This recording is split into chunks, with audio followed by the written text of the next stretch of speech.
Thank you very much, Mr. Witness, for providing this testimony to the Commission and giving us a detailed account of your activities going back to the 80s, the war years, and up to where we are. How you came in contact with two different factions involved with our conflict, your personal life, and using this opportunity also to clarify some issues or information that may have been out in the public about you. The good thing about the Commission is that this is also a forum for one to exonerate themselves and dispel what may appear to be rumor or falsehood about them, thereby putting up the challenge to the public that this is the situation, what you've been hearing, isn't it? And if you have anything, it's time to come forward. So we thank you very much for this presentation. We now take time off for questions and answers. But with your indulgence, we want to take a break, and then we resume subsequently in about an hour. Okay. So we'll take a break now and resume at 2 o'clock. Okay. Thank you very much. All right. I want to give some opening questions, which will give you the opportunity to attach dates to some events. Yes, sir. And it goes to the UN compound incident. We like you to reflect on the time frame between that incident and the Lutheran Church incident. If there were any casualties at the UN compound, and give us a little bit more detail on what happened. And then at the Lutheran Church, you mentioned that when the shooting started, I think you passed off. You didn't say passed off, but you didn't know what happened until you heard a voice. Are there any more survivors? Anybody alive in there? But do you recall whether there was a bloodbath at the Lutheran Church? In your state of stupor when you pass off, do you remember hearing cries and pleas of innocent people? Do you have any idea who committed the act? There were allegations that the president may have visited there. I heard a statement from you on that. Could you just succinctly tell us what happened and how those two incidents were related in terms of time frame? Oh, okay, thank you. With regards to the incident at the UN compound, that was, just like the one at the Lutheran Church, that was not something that anybody even dreamed about that could happen. All I can remember were there was this Corando Jeep, this Jeep thing that came in, and what we thought, and I say this so that maybe you don't hold me to that, but what I kind of remember at the end of the whole exercise, there was this tag that Sato used to use. It was almost like the stuff they pilot, There was one of it. There was silver with some red lining in it. So that's what we thought, that it was people from the Sato unit that said. But that I saw them like that, no. It was just we were in a whole place. So basically, that's what I can remember. A lot of people got hurt, and there may have been some death that I'm not sure of, but I'm sure that what I saw, a lot of people got hurt, like their hands and stuff like that. That's what I remember at that incident. And it happened last night, and today we got in contact with the Liberian Council of Churches, and that evening they brought us to the Methodist compound. We were not able to see those who came in the building. There was no electricity in the night. We go to bed, but we know for sure.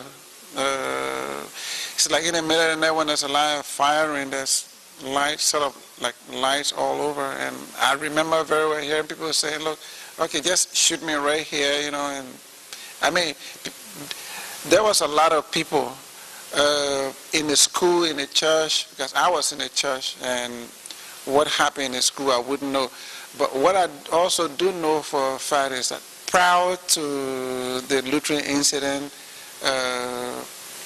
people have started leaving the displaced facility. They've started leaving the Lutheran church, and they've also started leaving the Methodist church, that I remember. But that I saw, that we saw them know. How did I survive? Like in the process, people got shot, people dropped over one another, and I just happened to have been under, you know, somebody. So basically, that's what I do remember that time. So you survived by dead bodies falling over you, and you are presumed to be there. Well, people fell over me, and to be honest with you, at that point, it was only when this person said what they said, and I heard voices, and I like came out when we got our walk, because like we walked from the Harper's Lounge area at the 13th or 15th Street, wherever, from that area. But at the over the window of the Lutheran church, you could see people hanging, because the window is kind of steep. People trying to get us, so you could see them like hanging over the window like that, you know, outside. So. Okay. Commissioner Cornell.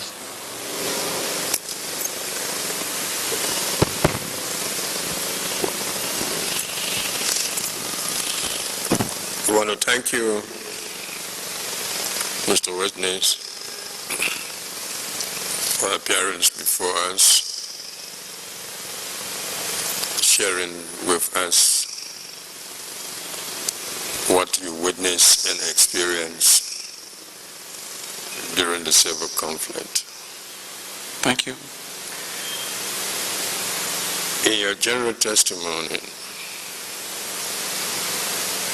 you try to convince or to make clear to the TRC that long before the civil conflict, you were engaged in business. Yes, sir. With a capital. Please tell us, what was the name of that business that you were doing before? What was the type of business you was doing? And when you started such business? Thank you, sir. Like I told you earlier, I said I started off when I was like in 10th grade. I used to go to Denani and buy these Mortimer watches, because at the time when we moved to Nimba, we were living with our uncle after our father died. And I mean, from Monroeville to Nimba, that was a real big transition. So my mother come from a town called Saye-Taayor that is very close to the custom border. So I happened to have met a family from Ma. The man is called Dumbuya. He had a son called Siaka. His daughter is today married to one A.B. Krumah, who used to be with the Liberian Electricity Corporation.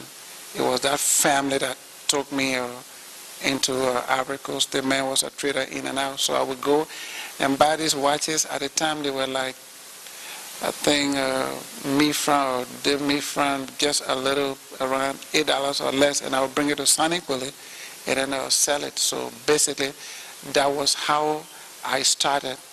And as it went on, it was doing good.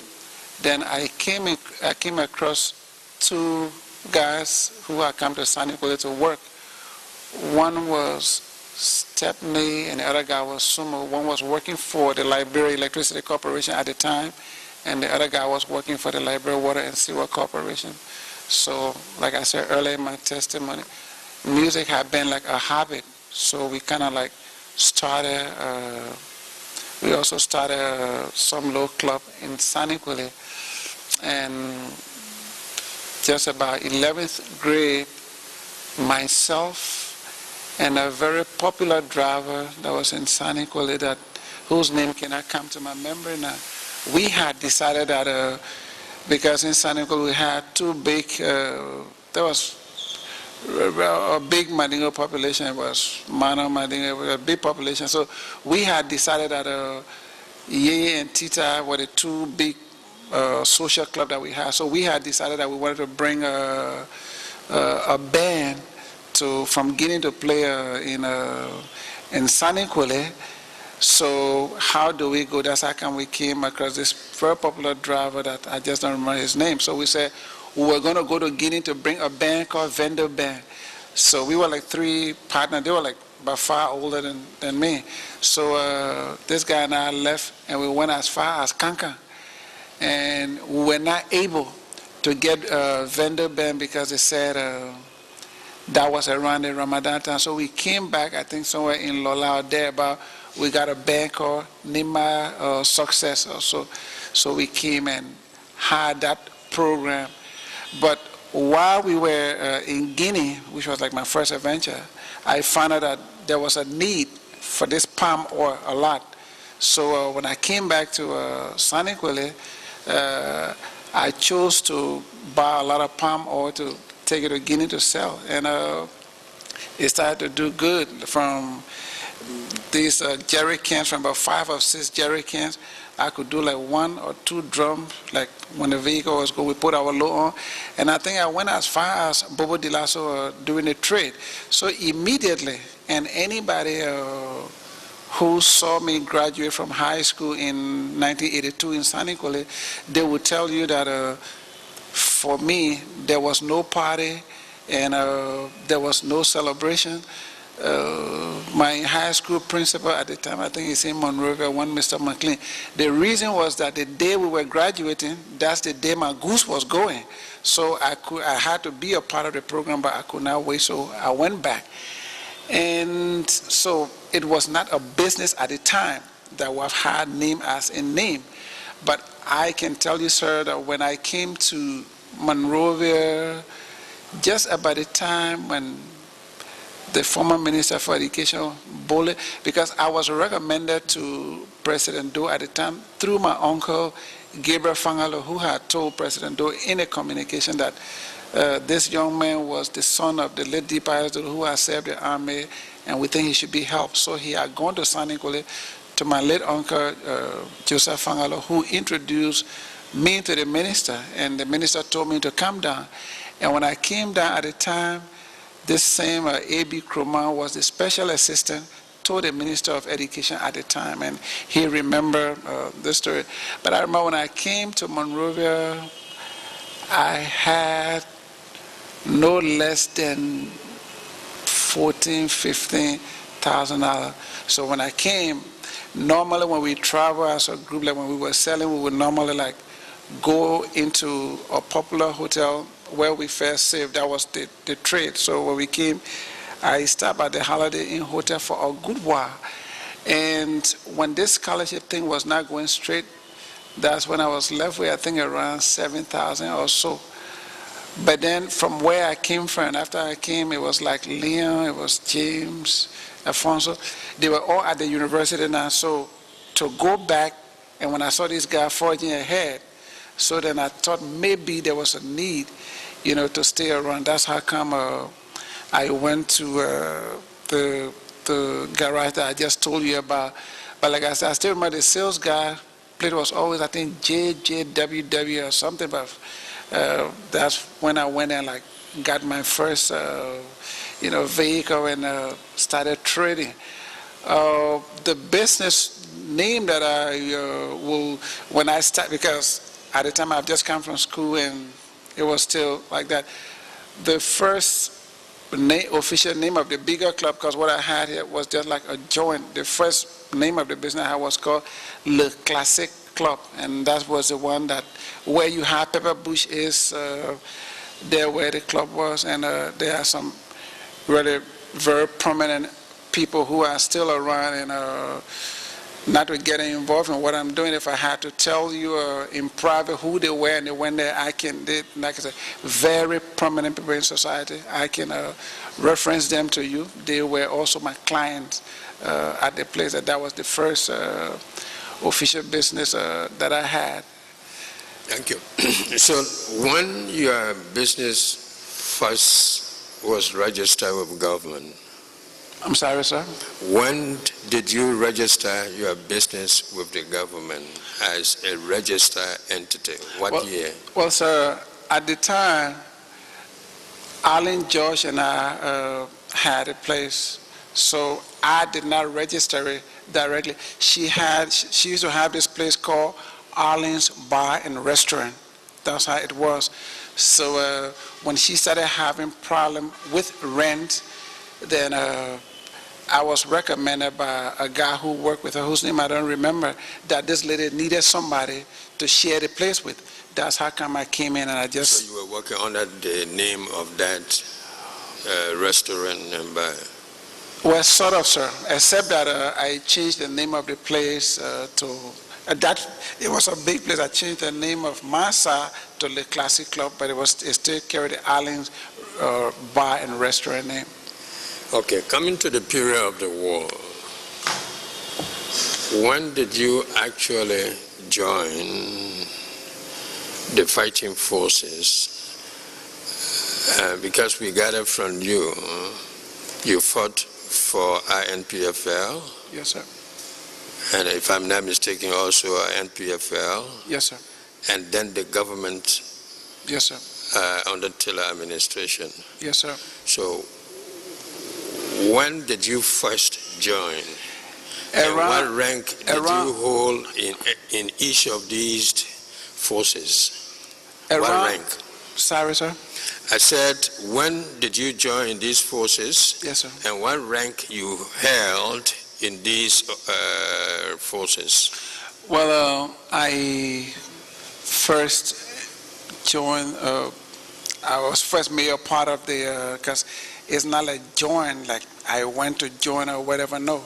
I was first made a part of the IMPFL in August of, around August of 1990. Because just about the time I left the embassy, and like I say again to you, sir, for the purpose of respecting people's privacy, those who remember when I went to seek refuge at the embassy and when I left there, they are still alive today. They're not the non-Liberians. They are still alive today. Some Liberian security, they're still alive today. And if you would like for me to reference, you to them or them to you, I can do that, sir. So it was actually in August of 1990. What rank you? Well, sir, with the IMPFL at the time, there was nothing like a rank. There was always like a commander, a unit commander, a squad leader or so. They didn't have rank in that organization at the time. It was just one commander, and then even if you were, for example, a chief of staff, you would only be referred to as that, not as a captain or as this, as, for example, was in the case of the NPFL. It wasn't that structure. I mean, the IMPFL had a simple structure. It was not about rank or so. You were given an assignment and you were a commander or so. So, like I said, it's there to find out or to verify, to prove. I started off with the IMPFL in August, and I left the IMPFL in like, say, late October. And to further prove that to you, sir, I refer you to the Airborne, 72 Airborne Battalion of the Nigerian contingent that you can check with the Army. They will give you all of those information. And In fact, while I was here, there was a Colonel Etta, who at the time was a captain. He had come to serve with our own mail. You can also verify from them. They will tell you exactly my involvement. Well, when I left, because when they came on the ground, that was just about the time that I left, sir. From August to October, were you engaged in fighting? Yes, sir. With which With the group? IMPFL, sir. I said with the IMPFL. Yeah, you were with the INPFL. Yeah. Which group you were fighting? Which group? Oh, I was fighting against the NPFL. NPFL. Yes, sir. Can you tell us some of the areas where you fought? Well, sir, the active area that my real first major combat was the one on August 24th around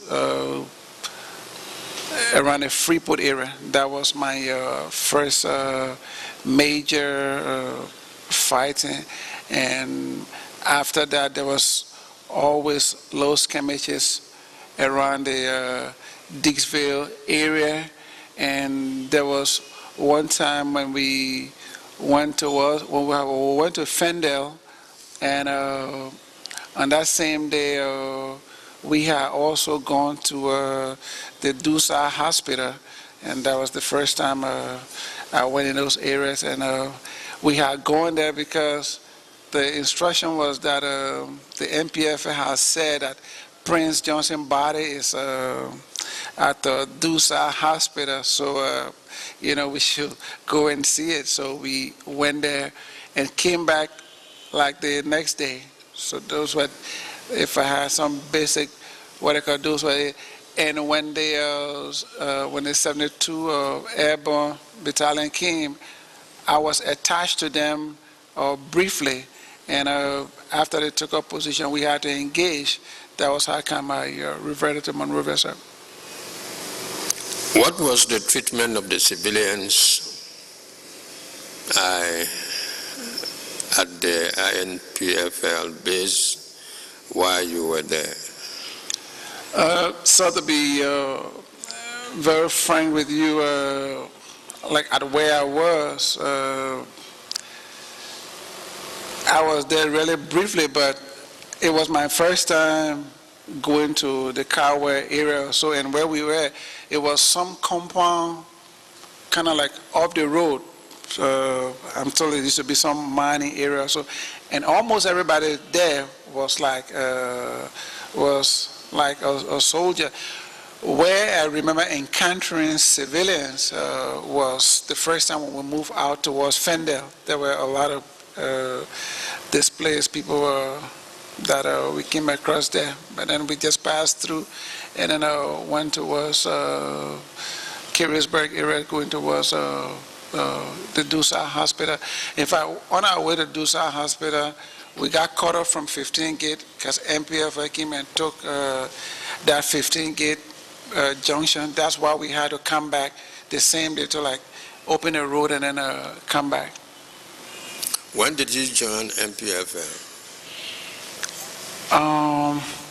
So again, like I say, joining will not really be my choice of words, because my encounter with NPFL is exactly what I told you, was sometime, in fact, like on the day of the April 6th, I just left my house and got in on the road when these two vehicles came and they stopped me and the guy who was with me and said, "Who you with?" And I said, "Well, I'm with you." So that was actually on the 6th of April. Where were you during the autopsy? Sorry? Autopsy. I was in the States. You was in the States. Yeah. In fact, I was arrested just about that time when I told you earlier, and taken the Ministry of Defense. I spent one night at the post docket. The next day I was out, and the day after that I went to the States. And didn't come back to Liberia until around 96.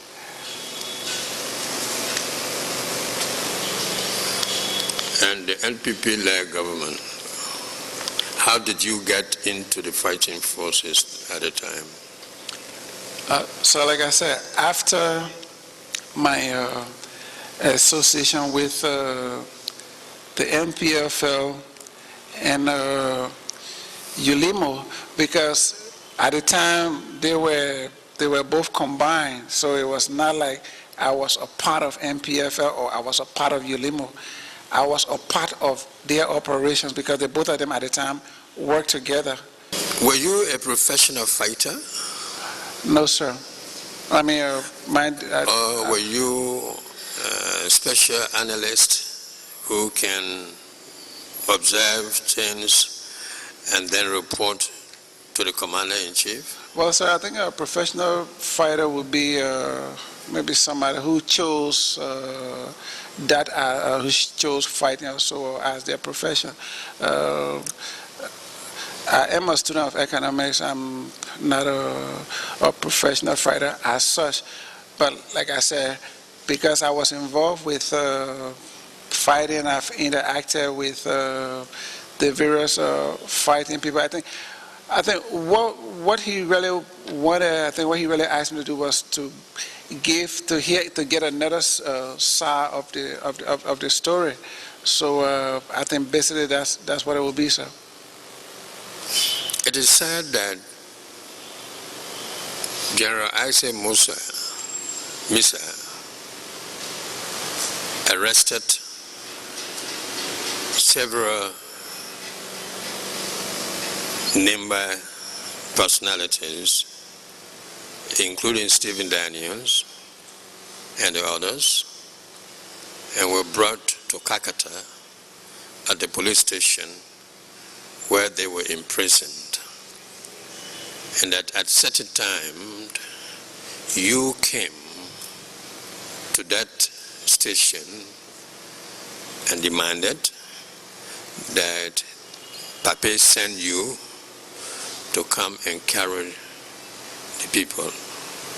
And since they were taken and carried, they were never seen anymore. What can you say about that? Well, sir, let me just clarify something to you, sir. My name is Saye-Taayor Adolphus Dolo. So I hope somebody did not just say Dolo and you jump to me.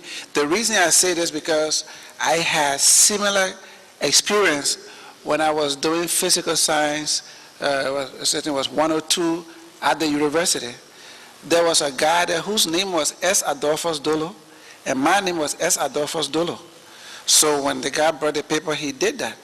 So, sir, there were a couple of Dolos. So what I want to make clear to you, sir, is that everything that I have shown, I've told you here, from the day that I told you I got involved, there are people who are alive, not just anybody. There are people who are alive, and you can go and verify these things. And I think one of the group, I don't know when that incident happened, but one of the group that could maybe be a better judge, maybe could be you from the perspective of the Interfaith Committee or the Liberian Council of Churches. Reason being that they follow my progress in what a pastor, they follow me all through until, meaning that they knew exactly where I was until I left from the embassy in August of 90. And above and beyond that, sir, if you were around here, it was not just possible for somebody to leave from here to go to Mr. Taylor's area or whatever. That is the reason why I cannot, there's no way you can put me at that spot or whatever. Because when I left from here in 92, I don't know when this incident happened, but when I left from here in 92, I didn't come back here until in 06. And the whole of Monrovia, I mean, I grew up in this, the whole of Monrovia can tell you that all along I was here. Because why I say the whole of Monrovia? Because I was running this nightclub called Pyramid that almost everybody knew. So I was here, sir. So I'm just saying that I hope they're not just taking Dolo. So because they say Dolo, and maybe they say me, but there was no way I could have been there, sir. The testimony did not only mention the name Dolo, but also add to it the junior senator for Nimba County, the present junior senator for Nimba County. Yes, sir. And me as a Nimbaye, I know you the first Dolo Yes, sir. ever become senator Thank in Nimba County. Thank you, sir. And, sir, to that, I can also tell you from my own interaction with people, people mention me and they really don't know me. People mention me, they don't know me. And, sir, with no disrespect to those who are deceased, but I can proudly sit here and say, if anybody know me, you know me. I know it is true that you are on a commission, but at the same time, you also cannot deny that you are my father in terms of the culture that we all grew up in, where one person, one child is the community child. And I am sure from all of my interaction with you, maybe you didn't mention it, but you had no reason not to mention it. But in all of my interaction with you, I have never, ever lied to you, nor have I ever deceived you. And if you can recall, prior to my being a part of the war and after the war, I've always come to you for guidance, to like advise you, to give me advices on our country issue or so.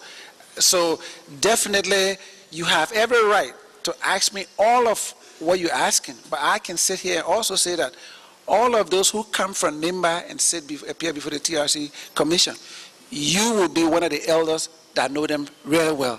That is in no way to say that you were with me to follow my every action or so. No. So you know very well that Mr. Daniels was my father's best friend. You know that very, in fact, he was your friend. All of you people were family, were brothers. And you don't know this kind of trait to be in my family. I know that you are disappointed, or you were disappointed, or you got heartbroken. How did my son end up being there or whatever? I understand that. But by the same token, whatever I did, I was always conscientious of the fact that a lot of people know my family, know my father. Like one time I listened to one of the guests that appeared before you here and said that it was Goba Woli that started soup. No, I mean, that was just a little mistake. It wasn't Goba Woli that started soup. It was my uncle, Michael J.S. Dolo, who started the Student Unification Party. He brought in Goba Woli. And how did he bring in Goba Woli? The problem was that Goba Woli had a low problem with his accent. I remember there was this opposition party he told me about, it was called ASAP or something. That was like the party at that time. And because Goba Woli had some problem with how he pronounced words, so they agreed that we're going to do this speech. And for example, there's just like a word, for example, you would say rope, and maybe Goba Woli will always say lope. So they all decided that as you read a speech, when you get to this, and the guy who was the head of ASAP was very articulate. He said, well, when you get to this point, you will say lope instead of rope, we all clap and nobody will hear you. And so basically, that's how, and anybody who go into soup history, they will find out it was actually my uncle who did that. So I'm saying this to say that the family that I came from, this is the last place they thought I would be. This is the last place, but again, that's why when you keep saying join, this was not something that I chose to do. Unfortunately, bad things happen to people. And I'm no exception. So now you are just in the wrong place at the wrong time and got no reason to give for why you were there. But I could never, ever have done that. And I'm saying, why it is true that you were not with me every step of the way, I believe there are a lot of us from Nimba that you read. And from a distance, when they say John, you know it is John. And one of these incidents, if you may recall, one of our citizens had come to you and told you that there were a lot of yellow equipments that were out for him that was stolen by some people and was somewhere in Saniquale. And when you called me, sir, I went to you and I said, but oh man, you can sit there and Saniquale is in your hand like this. Where part of Saniquale do we have this equipment that this man wanted? He said, right on the football field. And I said, okay, sir, give me time. I'm going to go to Nimba and I'm going to verify to you. And this man had told you and I that he was going to go there. I went to Nimba. It was never there. The man never showed up. And I came back to you, sir, what this man said is not true. He didn't show up. And you even said, well, thank you, but some people come and make up stories. So, sir, why it is true that, and which is the most unfortunate thing, when you associate with something, whatever your intention was for which you went there, it will always follow you. I cannot deny it that I associated with the IMPFL. I cannot deny it that I associated with the NPFL and ULIMO. I cannot deny that I associated with the government of Liberia.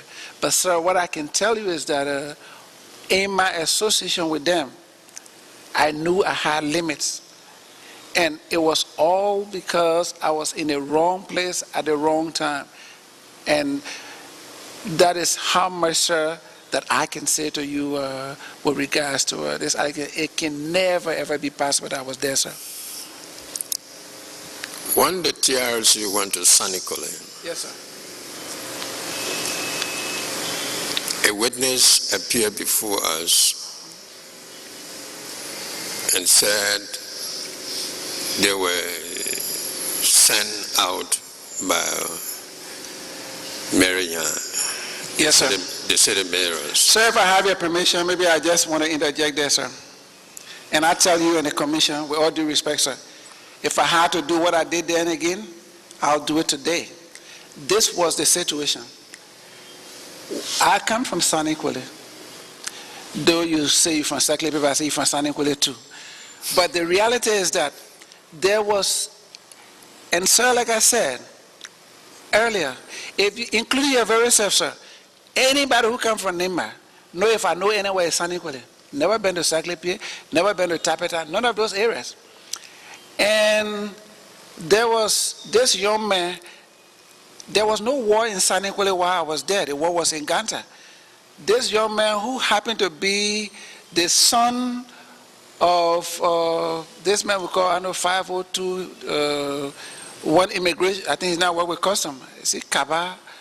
John Kaba? John Kaba's son. The information is like, people are breaking down Madingo people's house. VA called me and told me when I was in Ganta. I came to Saniquale. I held a meeting. I said, how can you do this with the community? I come from here. I am basically concentrating on how I can contain what is happening. There's no war behind me. What am I hearing that people are breaking Madingo houses down? This should not happen. I left and went. When I came back, it was just a coincidence. I was in Saniquale when we have come to say this Lai Kaba's son was the one removing how you call it, people. It didn't really bother me who sent him. But here you are, a young Mandingo man. You hear that they're breaking Mandingo people's house down. Then you will join with the people to break their house? No. I brought him and gave him 25 as a small brother, not as a soldier, as a militia or whatever. I gave him 25, sent to the police and said, you shouldn't do this. And he stayed there. His mother came and talked to me, and that's how he left, sir. If that was the incident you were alluding to, yes, that's what I did. And I treated him as my little brother, not as a soldier or whatever. And I think that's what people taught us to do. Well, I think you need to know that John Kaba was never a Mandingo. He's a Gio man, but was named after Omer Kaba. Thank you, sir. So that's how he is. Thank you, sir. But also, while we were in the state, a son of Elias Leman Silla appeared before us and testified that you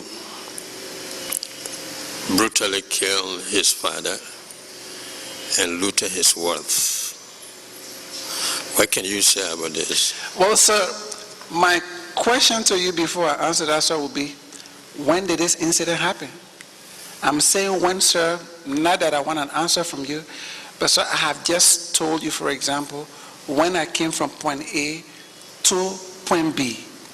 And like I said, I don't know the young man you are talking about, but I remember this lady that was working for me who mentioned this to me for the very first time. It was based upon that myself drove in the yard to find out whether I was the person. I have absolutely no idea. And the lady who told me this information for the first time is in town. She said, Chief, one boy, I always want for him to come to the club. He said he can't come to the club because kill his father. I said, me? That was how come I went there. And sir, between you and I, because I felt so strong about it, that I didn't know about it, that's why I went in the yard. So to come and the good thing about my being here, sir, that I keep telling you is that every step of the way that I went, people that I was associated with are all here. When I came to Monrovia, meaning after I left the Lebanese embassy, IMPFL was all around Monrovia, all around. The first place I ever went when I walked through here was across the bridge. Then from there, I went to this Carway Junction. That was the first place I ever went when I came from there. And I never came out of there until after August, until maybe like around September when ECOMOG had already established the agreement. One time we came out here with Mr. Johnson, and if my memory even sets me right, sir, just about the time we came out of past August or so, when Mr. Johnson and I first came to Monrovia and had to go back, I remember he had asked us, because that's almost like going back to the question you asked me for, he had asked us, AFL had come as far again now as the Ministry of Defense, and he had asked us to ensure that they were not there. And in the process, I think at around August or so, earlier September, some of our clothes are deceiving. Right around the barracks area, I almost got killed, and if I took what I'm wearing, all on my back, you see a lot of bullet wounds on my back. It was a doctor here called Dr. Casas, whose clinic I was there for almost like so much of a long time. And when I left from there and went back, that's how come I felt I couldn't stay with it anymore, and I came in town. And sir, I will say to you and to this young man who told you this, because on several occasions I've tried to meet with Mandingo opinion leaders to explain to them exactly, because I didn't like all of these rumors, surrounding me. And sir, if there's any way that anybody can put me on the spot, I sit right here and say that then everything and anything I've ever told you here is not truth. It's nothing to believe. These things, sir, they never happen. And I try to remember so well, even like when I was in the hospital here at the Casas Clinic, people who work there, I think they are still alive. They can tell you exactly when I went in there and when these things, could have ever, happened. So people will say things, maybe based on what somebody said, maybe based on what they think. But I made it my business, like around 91, when I heard that story, I went to the yard somewhere around a cathedral, and and if you even brought the lady before me today, I don't know her. I met her. If the lady I met is the one that said was the wife, I met her, and I explained to you exactly what I said. So believe me, I am not one of those people, whether war or normal situation, that would never think that there's a tomorrow. There is always a tomorrow. And that you can get away, you might get away with it this day, but there is a tomorrow. And all I can say to you, sir, with all more due respect to you, and I'm talking to you here, you got to forgive me, in two capacities, as a member of the TRC and as an elder from Nimba. And I am so convinced that you have your own way of finding out the truth. And no matter how hard you try to cover the truth will always manifest itself. And I know you have your own will, and this commission has her own will. And if I even have to come back to you, whether in public or in private, and if there's anything that can link me to that, sir, then everything I've told you is untrue. But those things never, ever happen. And sir, that was I wasn't trying to like brag, but that was the reason why I tried to explain to you about how my business went about. People will see you and say, oh, he's doing this because it is from the spoils of war that he's doing this. It's all over. But sir, it is not true. It is not true. And what you don't honestly work for, you can never, ever see the end. And like I told you earlier, sir, I don't drink, I don't smoke, I don't do drugs. If I was opportune to have a contract that paid me $50,000 a month, United States dollar, after I have paid my people, and I'm not saying 1 month, 2 months, 3 months, 4 months, 5 months, almost a little over a year or so. So there is no way that so these things never, ever happen, sir. And I still look forward to that day when I will like sit with the family and they will ask me anything. So maybe, sir, what you can do for me, the family, and the commission is like, you might want to go back to find out exactly what time of the year, for example, that thing happened. Because from the beginning, January, February, March, April, May, June, July, August, I was here until when I left. And if you want me after here to take you to those people who are not Liberians, who were foreign people that were in there and saw me leave that area that time, they are all available. So these things never happen, sir. They never happen. It is also said that during the campaigning, there was a slogan that you were using, and that is, vote for me and you will not return the Mandingo's properties back. Wow. It may interest you to know that the area you are reported to have earmarked. Sorry? You said you reported to have earmarked an area in Ganta, either for a market or monument. Now there is a convergence of people there today. My information said they are now digging foundations by force and so forth. So what can you say about this? Do you know about it? Shikafuma. Yeah. And I will say to you straight up, from the Saye-Taayor A, Adolphus Dolo, you've been knowing from a toddler. And I'm saying to you, like I said, you have to forgive me. I'm speaking to you as a commissioner and as a father. From where you sit, from the person you've been knowing, does that resemble me?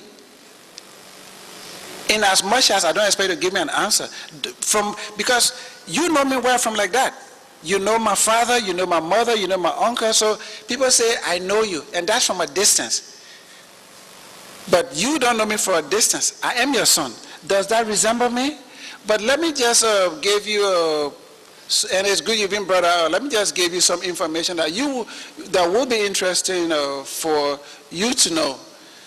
With regards to this area in Ganta, for example, a committee that I am a part of that was set up by the president, this land committee, had a technical committee chaired by one Imam Sharif. Imam Sharif is from Kipman. There had been this story back in the days that that place was a market and blah, blah, blah, and the rest of it. I don't know Ganta well. the market that I know used to be somewhere around Kinta area or whatever, but that was the story. But you know the dynamics of Nimba. Ganta's story is different completely from Sanikwe's story. Sanikwe, I am an authority because I know that well. So when this Imam Sharif did his report, in his report that is available at the Ministry of Internal Affairs, he recommended that that place be a market. It's at the Ministry of Internal Affairs. When the Minister for Internal Affairs sent a document to us and I saw it, you can ask him any day. I said, no, this is not possible. Why is it not possible? Because if you do this, it will be as though the Mano had triumphed over the Mandingo. So what's the way forward? I said, well, then that's what we needed to sit down to discuss before this committee could have made a recommendation, sir. So I didn't make my recommendation. But after that report got to me, what did I do? I went to Mr. Allen Doss, the unmade guy who just, the Secretary General who just left, and said, look, we have a situation where our people are tussling over this land. How can you help us? He asked me, what's the way forward? I said, well, this is the way I see it, and there needs to be more streets in Ganta, because I think what is happening in Ganta is access to market, meaning access to road. Everybody want to be on the road so that they can be able to, you know, sell their stuff. And my idea of opening the roads in Ganta was not redoing the roads that are there. There's a new boulevard that is called Bambad Boulevard, so that goes now to Seklepi. My thought and what I told him that time that you can call him to find out was that, and I also told the current foreign minister of Sierra Leone, Madam Bangura, and based on consultation, that's what I thought, that on that new boulevard, the government should now go in there, since it's still in its embryo stage, to at least construct 20 shops, what we would call stores.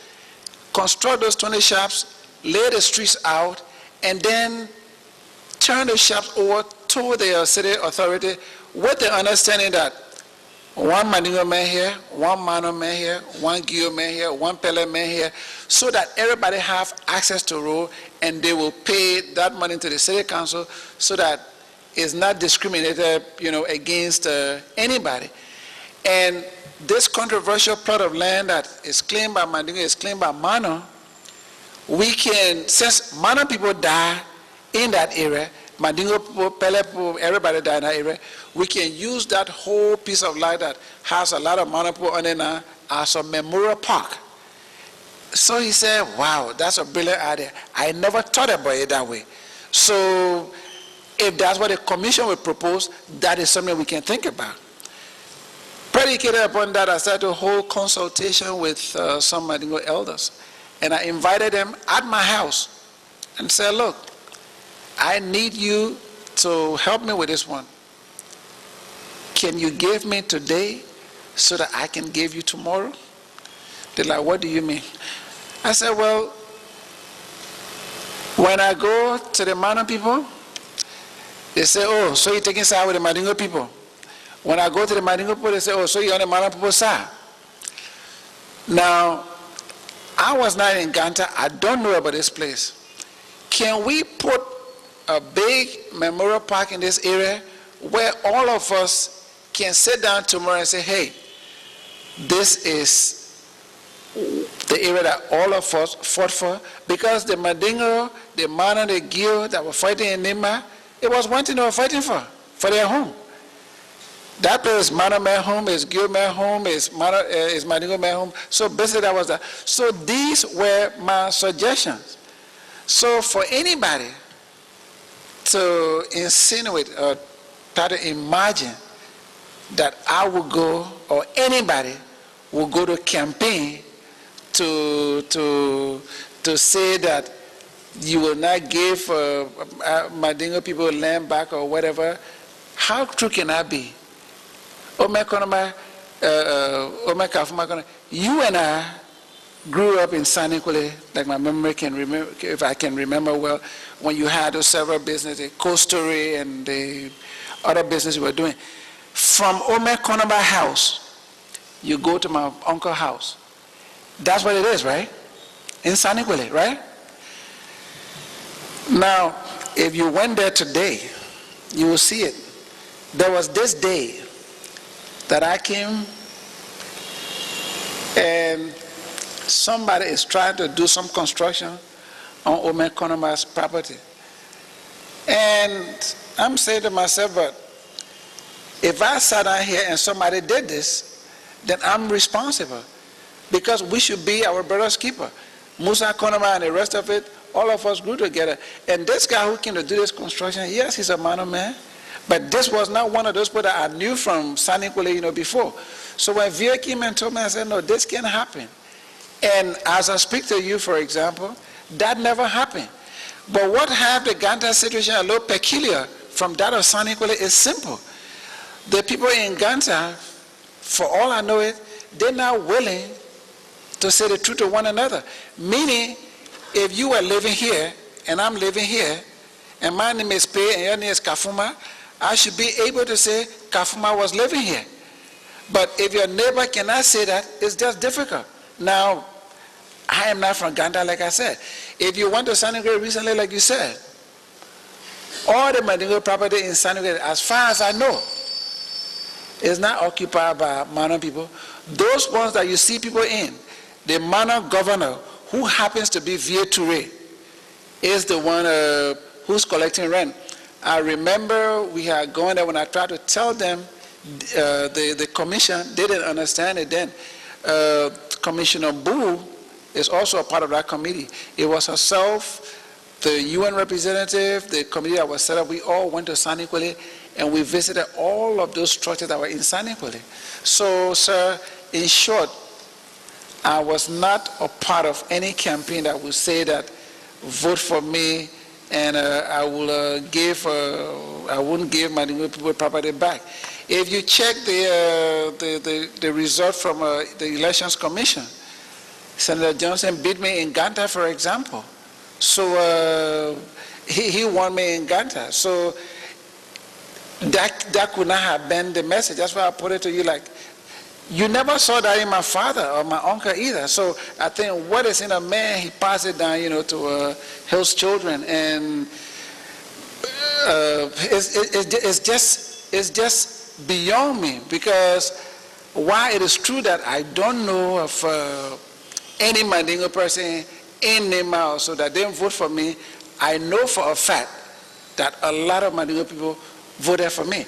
Because my definition of voting for me is where you will publicly say, look, support this young man. Even if you didn't vote for me, the fact that you said it publicly to people, I mean, there are people who listen to it. So to that extent, they will not support me and I'll be there saying that you won't get, I mean, what right do I have to take somebody's property or so, sir? So that didn't happen. If I may do a clarification, I did not only know your father and uncle, but we were best friends. We interacted together in different fields. For example, your father, even though he was a professional teacher, but he used to love military. Thank you. And so in the militia, he was very active. Thank you. And when the late President Totman had the 26th celebration there, he asked the battalion, at the time Emmanuel Glaser, the former Chief Justice, was our commanding officer, and Lanco Battalion to bring 2 persons so that can be recruited into the army. And that's how your father's name was sent. And one other vibe used to be in Lanco called Freeman was also sent. Because we know they were very active in the military. And your uncle, because of our relationship, he appealed to me to become member of his councilman when he was city mayor. So the only thing that perhaps you may have mistaken is say, he said, you and myself grew up together. No, no. So we could. Said, No, I agree sir, with you. you grew up in our hands. Yes, sir. Well, Okay. thanks for the clarification, Thank you very sir. much. And I mean, I appreciate all of your compliments that has to do with my father, sir. But I just, again, want to still say that I'm happy to be here, and it's good that the three sides of the story, everybody will be able to hear it. So thank you, sir.